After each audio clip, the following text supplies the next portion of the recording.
अब bank chequebook की ज़रूरत नहीं होगी, क्योंकि चेक काट कर भुगतान करने की आपको नौबत ही नहीं आएगी।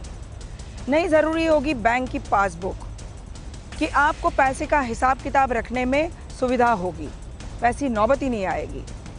अगर मैं आपको कहूँ कि अब बैंक ही नहीं रहेंगे जिसको आप बैंक समझते हैं, तो आपको हैरानी होगी, डर भी लगेगा। कल्पना कीजिए बैंकिंग सर्विस के समानांतर एक नई व्यवस्था आ जाए, जिसमें ना तो वकील की जरूरत, ना ही अकाउंटेंट की, ना बैंकर्स की, ना इमिग्रेशन अधिकारियों की, ना ही सरकारी अधिकारियों की, और देश में ट्रांजैक्शन जारी रहे। जी, ये वर्चुअल करेंसी का खेल है और दुबई इस टेक्नोलॉजी से जुड़ चुका है और 2020 तक उसकी पूरी ट्रांजैक्शन वर्चुअल यानी ब्लॉकचेन टेक्नोलॉजी पर ही अटकेगी।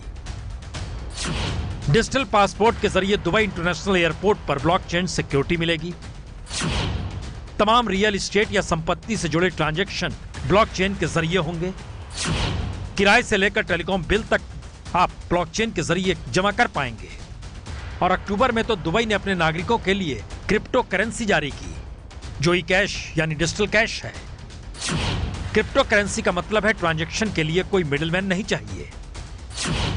माइक्रोसॉफ्ट, आईबीएस, सिस्को और क्रिप्टो सरीखे 46 कंपनियां ब्लॉकचेन टेक्नोलॉजी से जुड़ चुकी हैं। और अब असल सवाल है कि आखिर इसकी जरूरत दुबई को ही क्यों पड़ी, और क्या भारत भी आने वाले वक्त में इसी रास्ते पर जाने की तैयारी कर रहा है।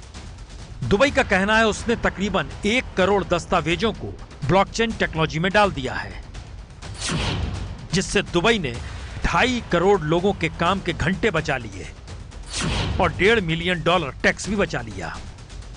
और दुबई के डायरेक्टर जनरल डॉक्टर आयशा बिन बिशर के मुताबिक उनका मिशन है दुबई दुनिया में सबसे अलग हो, एक लिहाज से हैप्पीएस्ट सिटी ऑफ अर्थ हो, जहां कोई कागजी काम ना हो तो फिर फ्रॉड भी ना हो।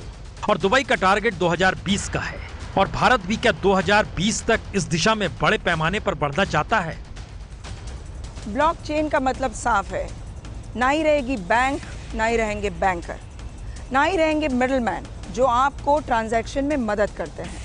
यानी एक ऐसी वर्चुअल व्यवस्था जिसमें बागडोर होगी सरकार के हाथ में, वही रखेगी आपके पाए पैसे का हिसाब। बैंकर गायब यानी रोजगार गायब।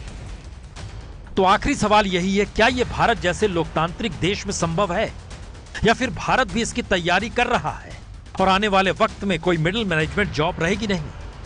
यह सिर्फ एक सवाल है, पर इसकी गंभीरता इससे भी समझी जा सकती है अगर भारत में असमानता चरम पर है, हालातों ने 1921 वाली स्थिति को पकड़ लिया है, तो फिर कई थ्योरियां हैं। मसलन असमानता बढ़ेगी तो समाज में असंतोष बढ़ेगा। असंतोष करप्शन से लेकर लूटपाट की स्थिति भी बनाएगा, और पैसे वालों को राहत के लिए ब्लॉकचेन टेक्नोलॉजी फिट बैठती है। और आखिरी थ्योरी यही है, जब ब्लॉकचेन ट्रांजैक्शन शुरू हो जाएगा तो फिर किसी तरह का कोई फ्रॉड होगा भी नहीं। पर सवाल तो यह है, भारत जैसे 125 करोड़ के देश में ब्लॉकचेन टेक्नोलॉजी का मतलब करोड़ों लोगों को बेरोजगार करना भी होगा। तो क्या भारत इस दिशा में बढ़ेगा? हो सकता है, क्योंकि जिस रास्ते मोदी सरकार निकली है उसमें हर पैसे पर निगाह सरकार रखना चाहती है, डिजिटल भारत बनाना चाहती है, फ्रॉड से भारत परेशान है। तो ऐसे में रास्ता यही बचता है जिसे दुनिया अपना रही है। ये है एबीपी न्यूज, आपको रखे आगे।